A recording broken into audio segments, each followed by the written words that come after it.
warahmatullahi wabarakatuh.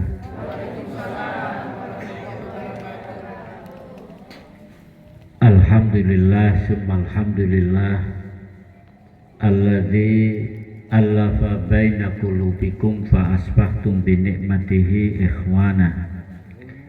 Asyhadu an la ilaha illallah wahdahu la syarikalah wa asyhadu anna Muhammadan abduhu wa rasuluh. Allahumma salli ala Muhammad wa ala alihi wa sahbihi wa sallim ajma'in, amma ba'du. Subhanaka la ilma lana illa ma 'allamtana innaka antal alimul hakim. Allahumma inna nas'alukal huda wat tuqa wal afafa wal ghina. Allahumma inna nas'aluka ilman nafi'a wa rizqan thayyiba wa amalan mutaqabbala. Hadratul kiram, para alim, para ulama, para ustadz, para ustazah yang selalu saya muliakan, Bapak Ketua RW, Ketua RT yang saya hormati, Ketua Pengajian Al-Ikhlas yang berbahagia, Bapak Ibu, para jamaah yang insya Allah dirahmati oleh Allah Subhanahu wa Ta'ala. Alhamdulillah, malam ini kita bisa berkumpul di satu tempat yang menurut Rasul Shallallahu Alaihi Wasallam pakai terminologi yang indah. Jadi majelis taklim itu disebut oleh Nabi dengan istilah taman surga, sehingga yang hadir di tempat ini sebetulnya pada posisi di taman surga. Amin. Makanya tadi sambutan ketua pengajian bahwa orang yang berangkat menuntut ilmu atau pulang menuntut ilmu kemudian ditakdirkan oleh Allah wafat pada saat itu, maka hukumnya mati syahid dan masuk surga tanpa hisab. Itu dalilnya cukup jelas dalam surat At-Taubah ayat 122. Itu nanti bisa dikaji di rumah kita masing-masing. Jadi pertama disebut taman surga, yang kedua kehadiran kita, perjalanan pulang, perjalanan berangkat sampai pulang dinilai jihad fi sabilillah. Kemudian majelis taklim itu adalah jalan termudah untuk masuk ke dalam surga tanpa biaya. Nabi mengatakan, ini baru pengantar ya, nanti isinya ya sampai jam 10-11 lah kira-kira. Ini gak tahu nih, kemana-mana saya diikuti oleh beliau ini, itu pasti dilihat oleh istri saya dan banyak dikritik kalau lihat. Nanti saya bilang nggak ada YouTube-nya gitu. Apa kata Nabi? Ini yang menguatkan saya untuk tetap survive, memberikan pengajian di banyak tempat. Nabi mengatakan yang pertama, man salaka tariqan yatlubu fihi ilman sahalallahu tariqan ilal jannah. Barang siapa yang berjalan menuju majelis ilmu, ibu-ibu tadi berjalan kan? Barang siapa yang berjalan menuju majelis ilmu, satu jalan ke sini, tapi Allah mempermudah jalan-jalan. Jadi datangnya satu, fadilahnya banyak. Jadi siapa yang berjalan menuju majelis ilmu, Allah akan mempermudah banyak jalan ke surga. Itu yang saya sebut bahwa majelis ilmu itu luar biasa kedudukannya di sisi Allah, jalan ke surga tanpa biaya. Orang yang haji itu memang dijamin masuk surga, tapi cukup besar biayanya. Orang yang jihad fisabilillah cukup mahal ongkosnya. Dia harus terbunuh, syahid, masuk surga.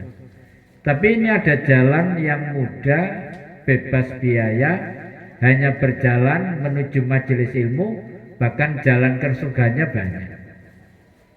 Yang kedua yang perlu saya memantapkan diri saya, kalau ini lebih banyak kepada yang menyampaikan, fadlul alim alal abid kafadlil qamari alas sairil kawakib. Juga untuk ibu-ibu, bapak-bapak, perumpamaan ahli ilmu dan ahli ibadah itu seperti ahli ilmu cahaya bulan, ahli ibadah cahaya bintang.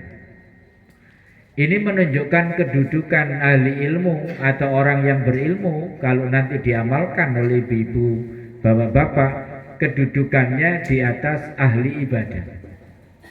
Jadi ahli ilmu itu seperti cahaya bulan. Cahaya bulan itu maksudnya gimana? Bulan itu memantulkan cahaya matahari untuk menyinari bumi. Itu bulan. Secara ilmiah begitu. Tapi kalau bintang, dia bersinar untuk dirinya sendiri. Kelip, kelip, kelip. Oleh karena itu, apa bedanya ahli ilmu dan ahli ibadah? Pertama, kalau ahli ibadah itu memberi manfaat untuk dirinya sendiri. Misalnya, jenengan rajin sholat tahajud, manfaatnya untuk panjenengan, bukan untuk tetangga, bukan untuk publik. Tetapi cahaya bulan itu menyinari bumi setelah memantulkan cahaya matahari. Maka orang yang berilmu bisa menyelesaikan persoalan masyarakat, bisa menyelesaikan persoalan publik, bahkan bisa menyelesaikan persoalan bangsa dan negara. Itu berkaitan dengan ahli ilmu, bukan ahli ibadah. Bukan berarti saya mengecilkan ahli ibadah, tapi kalau bisa ya ahli ibadah juga ahli ilmu. Maka hari ini banyak persoalan di masyarakat kita ini, maka tuntutan pada ahli ilmu lah yang bisa menyelesaikan persoalan-persoalan yang dihadapi oleh masyarakat kita. Baik, saya malam ini bicara tentang tema moralitas. Di dalam literatur kita, kitab adab namanya, atau akhlak dalam bahasa kita, itu ada namanya adab kepada Allah, adab kepada Rasulullah, adab kepada keluarga, adab kepada masyarakat, adab hidup bermasyarakat, dan adab hidup bertetangga, adab dalam memilih pemimpin, adab menjadi pemimpin, dan seterusnya. Nah, adab kepada Allah itu ada kira-kira 10 item. Misalnya takwa, syukur, ridho, tawakal, kemudian muhasabah, kemudian muqarabah, kemudian taubat. Lah muqarabah itu dari subbab dalam kitab adab berkaitan dengan adab kepada Allah Subhanahu wa ta'ala. Kenapa ini saya pilih untuk disampaikan? Karena ini penting, terutama bagi kita untuk memperbaiki kualitas pribadi kita, terutama dalam menghadapi bulan suci Ramadan. Kurang berapa hari, Bu? Ya, sudah dekat sekali karena sekarang bulan Sya'ban. Bulan Sya'ban ini bulan peningkatan ibadah untuk menyambut bulan suci Ramadan. Di dalam adab itu ada dua materi yang mirip. Yang pertama muqarabah pakai qaf. Yang kedua muraqabah pakai ra. Yang saya sampaikan muraqabah. Kalau muqarabah, qaraba yuqaribu, muqarabatan itu maknanya orang yang mendekatkan diri kepada Allah. Qarib itu dekat. Tapi kalau muraqabah asal kata raqaba yuraqibu, muraqabatan adalah orang yang merasa diawasi, diperhatikan, dilihat oleh Allah. Raqabah. Jadi maknanya tidak jauh-jauh dari pengawasan. Jadi raqaba yuraqibu muraqabatan itu kalau makna istilahnya adalah ada seorang hamba yang selalu merasa ada Allah yang hadir untuk mengawasi perilakunya. Lah kesadaran hamba itu disebut muraqabah. Bahasa Inggrisnya omnipresent. Jadi orang yang menghadirkan Tuhan Allah menjadi pengawas. Jadi kesadaran yang terus menerus bahwa setiap waktu kita diawasi oleh Allah itu kesadaran muraqabah. Jadi itu jadi penting. Kenapa? Orang yang tidak merasa diawasi oleh Allah itu maka dia enteng, mudah sekali untuk berbuat dosa. Makanya orang yang mencuri atau orang yang berzina itu Nabi menyebut pada saat dia mengeksekusi dosanya itu maka imannya lepas. Imannya hilang, 100% hilang. Jadi orang yang mencuri ya termasuk korupsi. Maka saya nggak habis pikir kalau berita itu benar ya. Yang bicara Pak Mahfud MD itu bahwa ada transaksi di Menteri Keuangan, transaksi yang liar itu sampai 300 triliun. Itu viral di media sosial Bu nggih. Nggangge temenan sampai moco. Biasa TikTokan tok. Biasa gak seneng ibu-ibu berita-berita ini. Itu kalau saya bayangkan di tukokno kerupuk ono 300 triliun. Kita bisa bayangkan. Tukokno dawet itu banjir ya, Kota Madya Surabaya. Itu ketika dia melakukan mengeksekusi perbuatan busuknya itu, maka dia lupa bahwa Allah hadir, Allah mengawasi, maka imannya lepas, kata Nabi. Ibu-ibu pernah nggak imannya lepas? Insya Allah nggak pernah ya. Alhamdulillah. Iya. Ada filosofi daun kering itu. Nggak ada. Misalnya ada daun kering ya. Daun kering itu persepsi kita nggak ada nilainya. Ada daun kering yang jatuh dari pohonnya, itu kita persepsi kita nggak ada nilai. Mungkin kita definisikan sebagai sampah, bahkan mengotori, kita sapu, kita masukkan tong sampah, kemudian bila perlu dibakar. Bagaimana Allah melihat daun kering? Allah berfirman misalnya, saya takut keliru, sobat saya lihat kerpean saya ini. Allah berfirman dalam surat Al-An'am, surat nomor berapa Bu? 6. Nah, nanti dikasih hadiah Pak, yang menjawab nomor 6 itu. Sudah ya? Minimal berkatnya double lah. Ya, kalau nggak ada door prize-nya ya. Atau air 1 galon ambil di Pak Bambang nanti.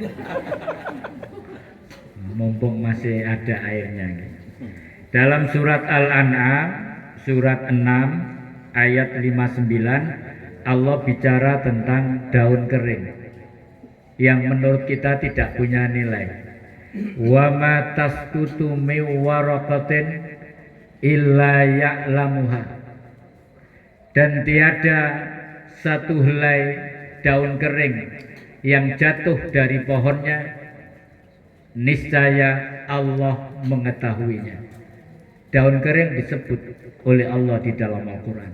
Apa makna filosofisnya?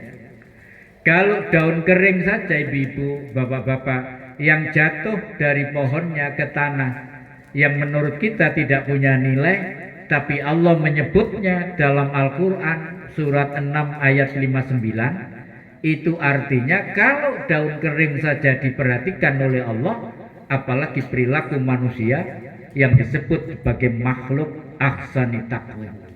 Manusia ini makhluk yang terbaik.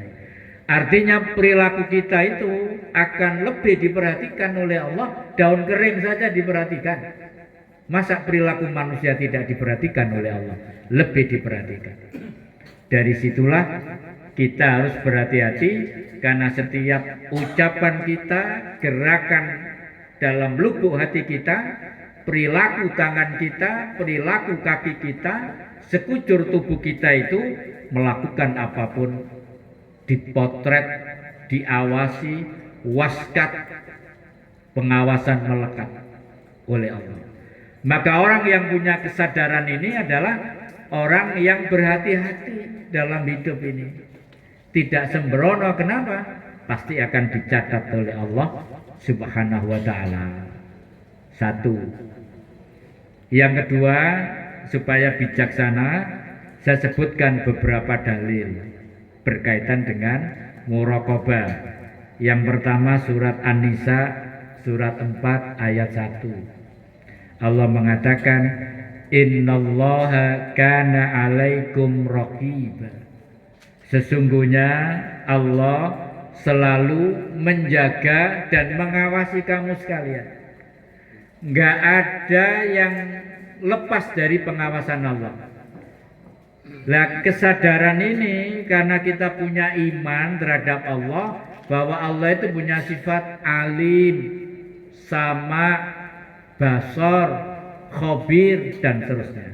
Alim, Allah maha mengetahui secara umum. Kemudian sama, apa maknanya? Allah maha mendengar. Bahkan jeritan hati kita itu tetangga kita tidak mendengar, bahkan istri kita tidak mendengar, suami kita tidak mendengar, tapi Allah mendengar. Basor, maha melihat, Allah melihat semua. Kalau suami kita sudah berangkat kerja tidak melihat perilaku kita, atau kita di rumah istri tidak melihat perilaku suami di tempat kerja, tapi Allah maha melihat dimanapun kita berada. Bahkan khabir itu maknanya itu dalam Asmaul Husna. Khabir itu Allah maha mengetahui yang lembut-lembut. Ibu-ibu, bapak-bapak, lampu ini menyala, melihat nggak aliran setrumnya itu? Lihat nggak lihat, bagi kita gaib itu. Bakteri yang ada di dalam diri kita itu kita tidak melihat, saking kecilnya, dan itu Allah maha melihat. Itu namanya khabir. Makanya dulu saya pernah silaturahim ke rumahnya Cak Nun siapa? Mbak Ainun Najib ya. Di Jogja waktu itu, di komplek. Saya pikir rumahnya besar karena ada yayasan Ababil. Jadi dia bercerita punya teman dekat namanya Dr. Kunto Wijoyo, dosen UGM, banyak sekali bukunya. Itu punya sakit stroke yang cukup lama. Nah, minta tolong pada Cak Nun ini agar didoakan. Ternyata disuruh wirid, ya Latif, ya Khabir, ya Latif, ya Khabir. Ya Latif itu yang lembut maknanya, Khabir itu yang rumit, yang akal yang ruwet, yang tidak bisa diurai. Benar sembuh. Ya Latif, ya Khabir, ya Latif, ya Khabir. Kadang-kadang doa itu penting. Kalau ikhtiar zahir, saya itu usia saya sekarang 55 tahun. Usia 0 sampai 54 itu saya tidak pernah sakit. Masuk tahun 55 ini saya punya penyakit namanya neuropati diabetik, namanya istilah dokter. Jadi gula darah saya normal, walaupun normal, tapi telapak kaki saya sakit. Jadi panas kemudian sakit. Kalau dipakai berjalan di paving gini sakit. Kalau masjid itu nggak ada karpetnya sakit. Kemudian saya di rumah pakai sandal yang empuk, itu fatwanya dokter saya ikuti. Sandal saya ini juga harus empuk, kalau yang atos itu sakit. Saya punya kenalan dokter 2 spesialis yang banyak menolong saya, ya kaya, ya pinter. Suaminya itu jualan ikan ke Jepang, punya pabrik di Tuban, keluarga Gontor, takmir masjid Citra Harmoni. Saya mengeluh, aku ini normal gula darah saya karena saya rajin senam, olahraga. Saya makannya tara, nggak makan nasi putih, nasi beras merah, bahkan sarapan sayur. Saya penuhi semua standar ini sehingga normal. Gula darah normal, asam urat normal, kolesterol normal. Tapi saya tidak pakai obat kimia. Saya minum habatus sauda, minum minyak zaitun. Setiap bulan saya fastu, tidak sekedar bekal, itu saya penuhi dan normal, subhanallah. Tapi neuropatinya masih terasa sakit di telapak saya. Maka dikasih obat namanya bioterapi. Saya minum ternyata nggak kuat kandungan gampaan perut saya karena asam lambung terlalu kecut. Ini gimana ini, Pak? Aku nggak kuat. Nggak usah diminum, disemprot saja ke telapaknya. Ternyata telapak ini kalau disemprot dengan bioterapi itu ringan, nggak sakit. Tapi nanti kira-kira reaksinya habis setelah disemprot, ini sakit lagi. Kemudian saya ikhtiar, ada satu doa dibaca 7 kali, sambil membaca telapak tangan memegang telapak kaki saya, kemudian dibaca 7 kali. Dikuatkan dengan doanya Nabi Ayub alaihissalam itu. Setiap saya membaca ini enteng. Dari situ saya meyakini bahwa doa itu luar biasa. Maka ikhtiar itu, lapa aku kok cerita awakku dhewe sakmene suwe. Wis kadung sampean yo ngrungokno ae salah. Gimana ini? Akhirnya sekarang alhamdulillah saya bisa kemana-mana, tidak mengeluh. Berangkat ini dispray tadi, disemprot dulu Bi sebelum berangkat. Nah itu sudah kuat. Artinya para jamaah sekalian rahimakumullah, doa itu penting. Di samping ikhtiar zahir, juga ikhtiar batin dengan banyak melakukan doa, dan itu juga dilakukan oleh Rasulullah Shallallahu Alaihi Wasallam. Baik. Kemudian ayat yang kedua berkaitan dengan muraqabah. Allah berfirman, wa kanallahu ala kulli syai'in raqiba. Dan adalah Allah yang maha mengawasi segala sesuatu. Jadi Allah maha mengawasi segala sesuatu. Kemudian yang ketiga, para jamaah sekalian, pengawasan Allah itu meliputi 3 hal. Ini yang penting. Yang pertama, pengawasan Allah saat kita beribadah, terutama dalam sholat. Jadi orang itu kualitas hidupnya banyak ditentukan pada kualitas ibadahnya, dan ibadah itu adalah sholat. Ini coba saya berikan tekanan. Sholat kita itu kalau berkualitas, kita ini bisa menjadi manusia yang baru, sangat indah dalam hidup ini, sangat berbahagia. Ada perdebatan bapak-bapak yang ingin belajar filsafat bisa ikut pengajian filsafat di YouTube. Saya suka itu, namanya Dr. Fakhruddin Faiz. Jadi itu ngaji filsafat, jadi memahami Islam hakikatnya. Suatu kali dia bercerita, patut saya ceritakan di sini. Ada perdebatan tentang Syekh Siti Jenar. Kenapa Syekh Siti Jenar itu dihukum mati? Yang menghukum mati itu komandannya Sunan Bonang dari Tuban. Karena Syekh Siti Jenar ini dituduh tidak sholat dan tidak jumatan. Padahal faktanya tidak, dia jumatan, dia sholat. Kemudian dia punya murid namanya Ki Lontang, bukan Cak Lontong, jangan salah paham. Nah, dia mengatakan begini, yang dikutip dari kalimat Syekh Siti Jenar. Kalian jangan sholat itu seperti bumbung kosong, dan jangan mencuri dalam sholat. Itu diterjemahkan oleh Dr. Fakhruddin, itu artinya bumbung itu kan, ibu-ibu tahu bambu itu kan kosong di dalam, buntu di luar kan. Maka jangan sholat seperti bumbung kosong itu. Memang fisiknya dia sholat, tapi isinya kosong. Ini sholat yang tidak berkualitas itu tidak bisa merubah kualitas hidup seseorang. Tapi sholat yang berkualitas itulah yang bisa merubah hidup seseorang.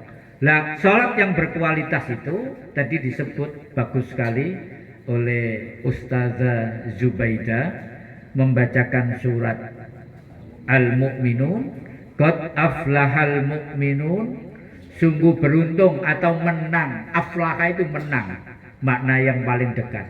Kalau kita ingin menang, sukses, beruntung, pertama itu adalah sholat.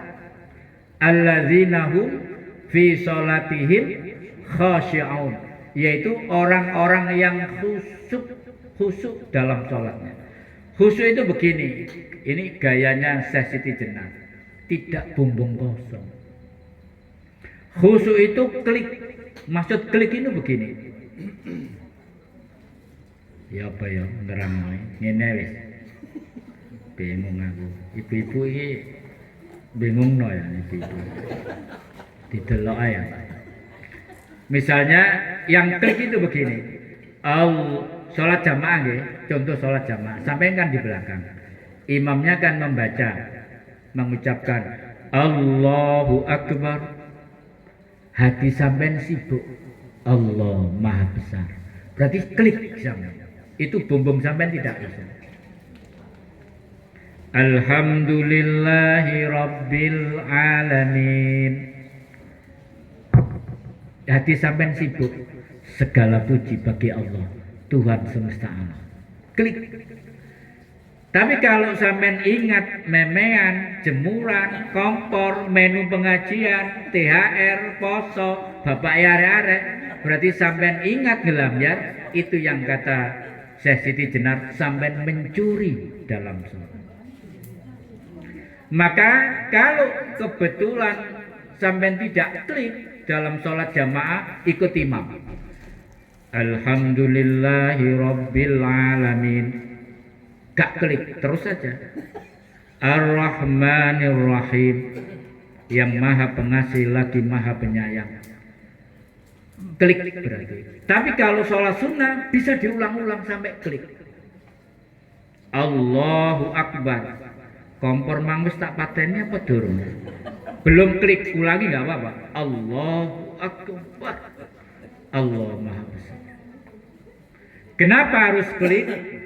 Karena pada saat kita mengucapkan Fatihah itu, Allah sedang datang menjawab Fatihah kita.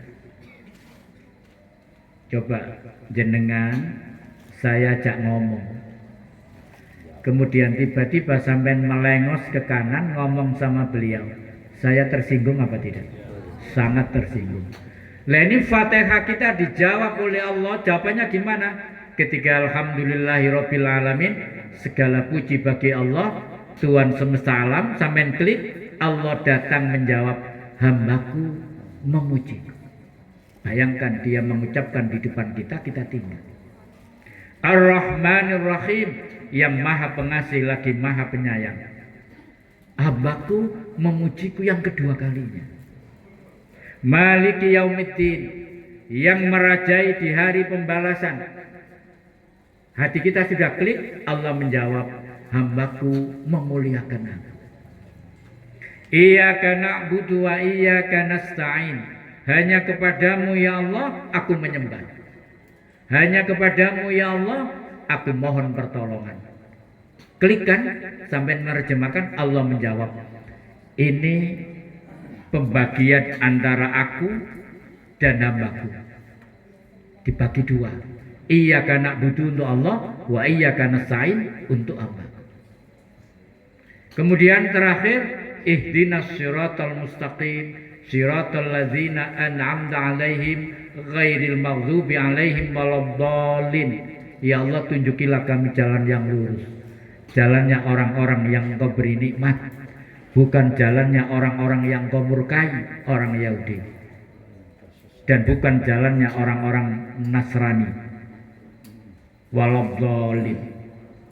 Allah jawab, ini pembagian antara aku dan hambaku, dan bagi hambaku aku berikan apa yang dia minta. Jadi Fatihah saja sudah dahsyat itu dalam sholat kita. Kalau klik, tidak bumbung kosong. Ibu-ibu kan sudah begitu tuh sholatnya, klik semua kan? Insya Allah. Klik YouTube. Klik, klik. Itu kalau bayangkan kalau mulai takbir sampai salam kita tahu maknanya. Saya kasih contoh dua saja. Duduk di antara dua sujud. Allahu Akbar, Rabbi firli warhamni wajburni warfa'ni warzukni wahdini wa'afini wa'fu anni. Ada 8 doa. Rabbi firli, ampuni dosaku. Warhamni, sayangi aku. Wajburni, tutuplah aib-aibku. Warfa'ni, angkatlah derajatku. Wahdini, berilah petunjuk kepadaku. Warzukni, berilah rezeki kepadaku. Wa'afini, sehatkanlah aku. Wa'fu'ani, maafkanlah kesalahanku. Bayangkan kalau kita klik Rabbik firli sampai terakhir tadi, kita sedang meminta kepada Allah tentang doa 8 permintaan, dan Allah menjanjikan bagi hambaku apa yang dia minta. Dari Fatihah tadi lanjut kepada doa di antara dua sujud. Maka ibu-ibu, bapak-bapak yang saya hormati, kalau kita ini benar klik dalam sholat kita, subhanallah, sudah selesai problem hidup kita ini. Sholat. Maka persiapkan hari ini di bulan Sya'ban ini, perbaiki dulu kualitas sholat kita. Kalau belum tahu maknanya, klik Google, Kiai Haji Google, ada itu bagaimana makna bacaan sholat. Kenapa? Ketika sholat kita tidak berkualitas, maka menjadikan hidup kita tidak berkualitas. Makanya Nabi mengatakan, mantan tahu sholatahu anil faksha'i wal munkar lam yasdad illallah illa buddha. Barang siapa yang sholat tapi sholatnya tidak mampu mencegah perbuatan keji dan mungkar, lam yasdad illallah, dia sebetulnya tidak dekat kepada Allah, illa buddha, tapi malah jauh. Jadi jangan selesai pada sholat yang tidak berkualitas, artinya kurang bermartabat. Makanya Allah mengancam, fawailul lil musallin, Celakalah bagi orang yang sholat. Kenapa? Alladzinahum am sholatihim sahun. Dalilnya wis hafal jane, tapi praktek kliknya itu yang nggak mudah. Celakalah bagi orang yang sholat, yaitu dia lupa dalam sholatnya. Lupa itu ada dua. Pertama, lupa waktunya. Sholat subuh meh jam 7. Sholat asar meh maghrib. Sholat maghrib meh isya. Lupa waktunya. Yang kedua, lupa tadi, bumbung kosong tadi, dan mencuri dalam sholat. Maka kalau sholat kita sudah sempurna, klik tadi, maka dampak yang paling awal adalah inna sholata tanha anil faksai wal munkar. Sesungguhnya sholat itu bisa mencegah perbuatan keji dan munkar. Berarti apa? Rusaknya masyarakat ini sebetulnya sholat. Ya tadi tidak merasa diawasi oleh Allah. Wong pas sholat itu sesuk ngelambian. Daniyo pas gak sholat.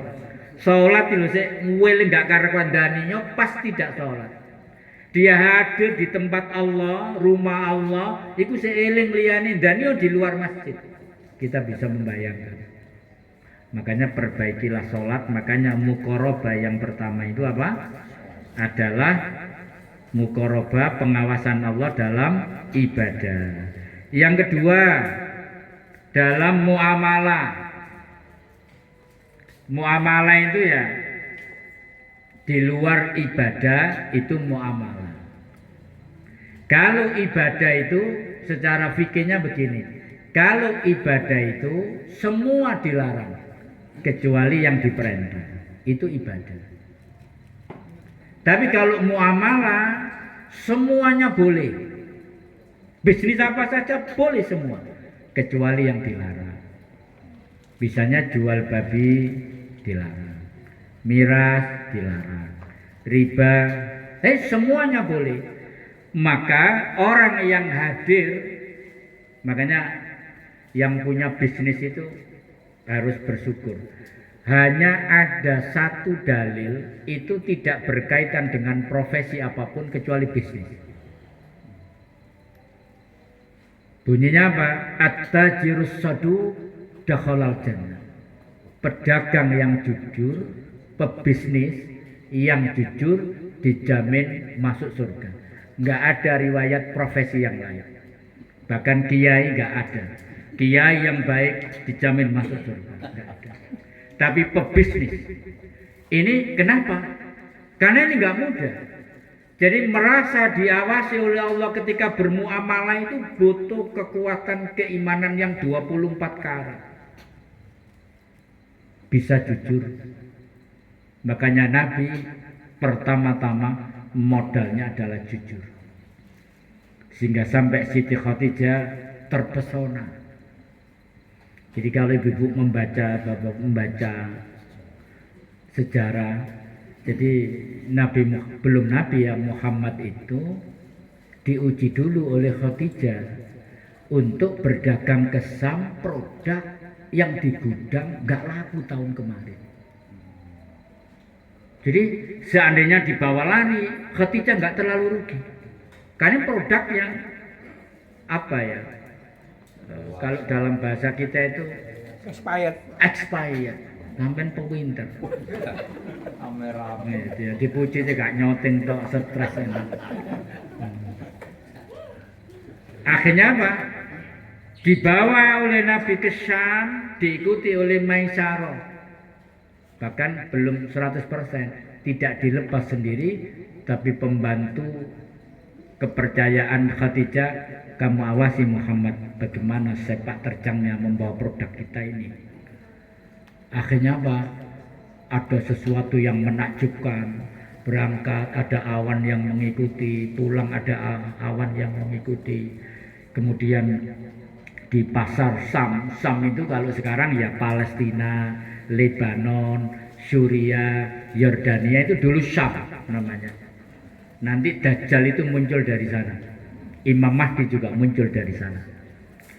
Dan Maisarah menyaksikan karena diperintahkan untuk mengikuti. Ternyata Nabi itu cara bisnisnya adalah dia jujur. Ini dari tuanku sekian, saya jual sekian. Kalau ada yang rusak, ini didiskon lagi. Ini karena ada ciri, maka saya kurangi.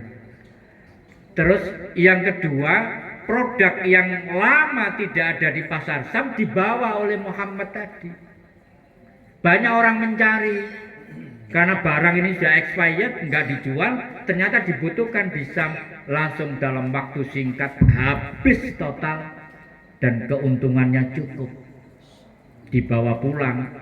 Maisarah yang bercerita begini, ini luar biasa. Sebelum pernah melihat pedagang seperti ini. Bayangkan tuanku, berangkat itu dingin, ada mendung yang mengikuti tapi tidak hujan. Pulang juga begitu. Dan pembeli berduyun-duyun datang sampai habis, sampai pesan. Mulai bintik-bintik cintanya muncul. Kok bisa ya? Kamu nanya. Akhirnya apa?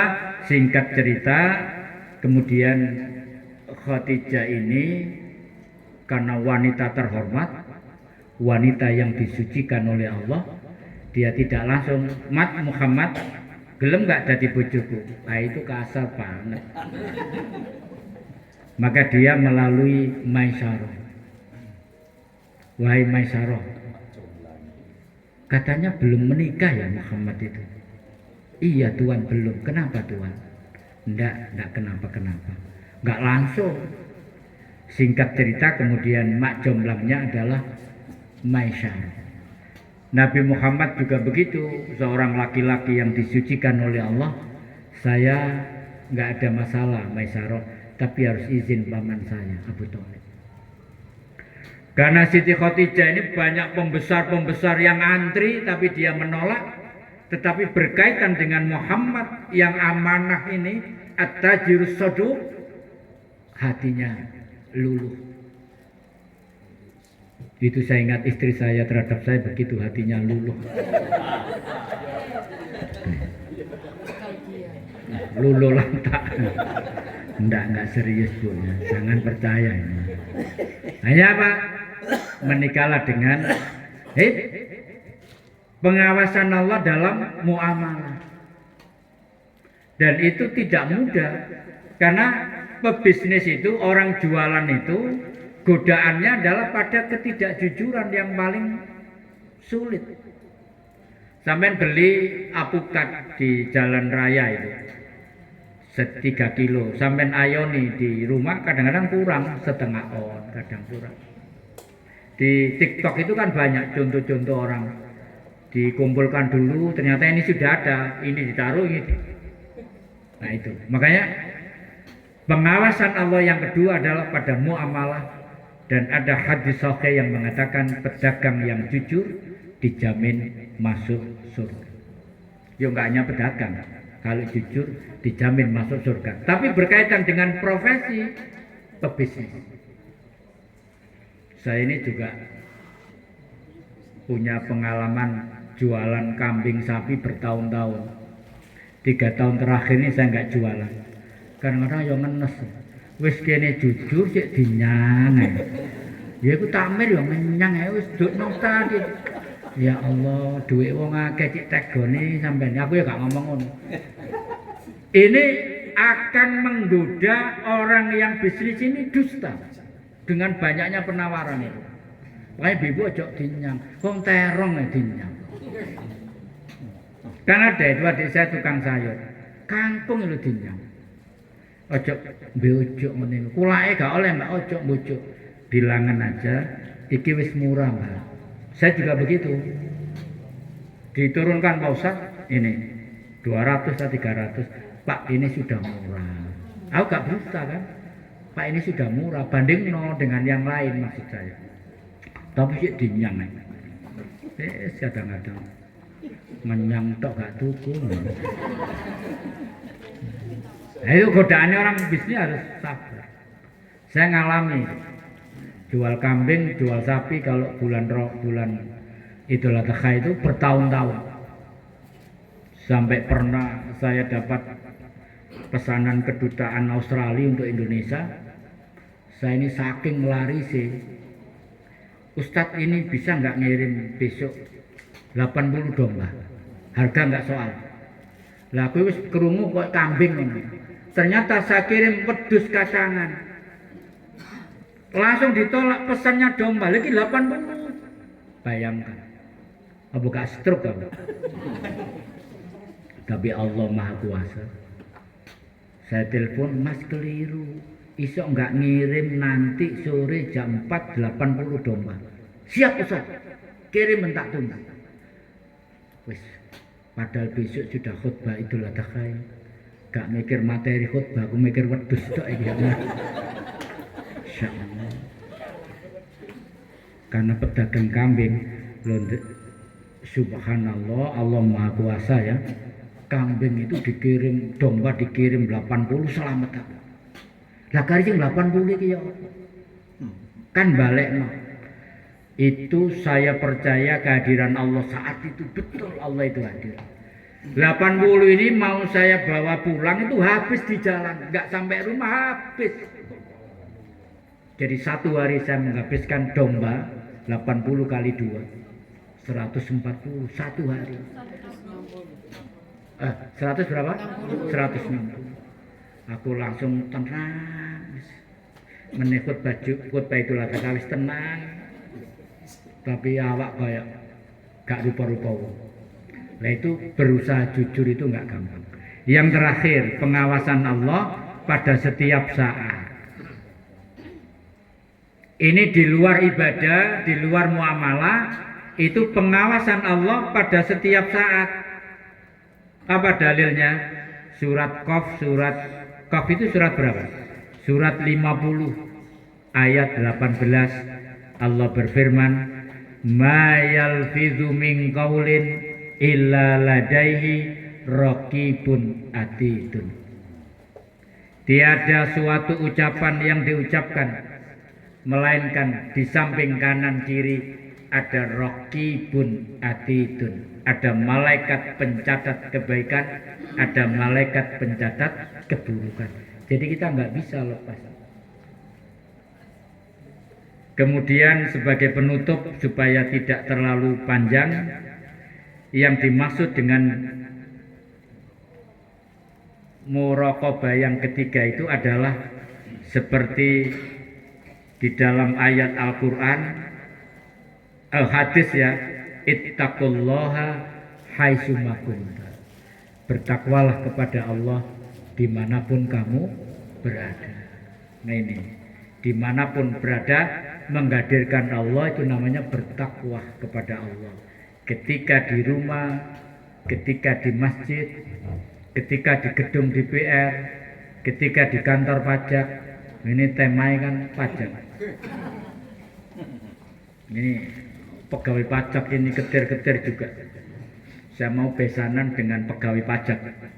Jadi kok pas ono kasus ini pegawai pajak. Padahal besok acaranya 7 Mei. Dapat Solo, tidak saya umumkan karena ibu-ibu mau saya undang semua. Apa kata pegawai pajak? Ini kasusnya kan anak Esa, tapi kok merantak gak karu-karuan. Akhirnya seluruh pegawai pajak itu sekarang meradang. Ya aku gak belani, besan pula pembelani. Tapi ya tertekan semua. Akhirnya dikejar-kejar semua. Masya Allah. Ini dimanapun kalau mereka bertakwa, kebetulan calon mertua anak saya itu ini pegawai pajak kok, rumahnya kecil, tempat rumahnya itu untuk putar mobil saja nggak bisa. Mudah-mudahan jujur ya, mertuanya anak saya ini. Pajak itu mestinya kan duwe Robicon, duwe motor gede kan begitu ya. Iya. Tapi kok nggak punya apa-apa, mobilnya Maven, iki Suzuki gak Suzuki, Mitsubishi nggak Mitsubishi, itu wis elek, ya wis gak apa-apa lah, mungkin jujur lah. Kemudian anaknya semua di pesantren, menghafalkan Quran, di pondok Klaten Ibnu Abbas, anaknya semua menghafal Al-Quran. Kok orangnya sederhana ya, mudah-mudahan. Baik, ini yang bisa saya sampaikan. Mudah-mudahan bulan suci Ramadan besok para jamaah semua diberikan kesehatan, sehingga bisa melaksanakan ibadah Ramadan dengan sempurna dan bisa menikmati Idul Fitri kembali suci karena dosa-dosa kita diampuni oleh Allah Subhanahu wa taala. A'udzu billahi minasyaitonir rajim. Bismillahirrahmanirrahim. Allahumma shalli ala Muhammad wa ala ali Muhammad walhamdulillahi rabbil alamin. Allahumma ighfir lil muslimina wal muslimat wal mu'minina wal mu'minat al ahya'i minhum wal amwat. Rabbana zalamna anfusana fa illam taghfir lana wa tarhamna lanakunanna minal khasirin. Allahumma rabbana hab lana min aswajina wa dzurriyyatina qurrata a'yunin waj'alna lil muttaqina imama. Allahumma ja'alna wa ahlana min ahlil ilmi wa ahlil khair wa la taj'alna wa iyyahum min ahli sarri wal ghair. Rabbi ja'alni muqimas salati wa min dzurriyyatina rabbana wa taqabbal du'a. Allahumma arinal haqqa haqqan warzuqna ittiba'ah wa arinal batila batila warzuqna ijtinaba. Allahumma rabbana atina fid dunya hasanah wa fil akhirati hasanah wa qina azaban nar. Subhana rabbika rabbil izzati amma yasifun wa salamun alal mursalin walhamdulillahi rabbil alamin. Mohon maaf atas segala kekurangan. Billahi taufik wal hidayah. Wassalamualaikum warahmatullahi wabarakatuh.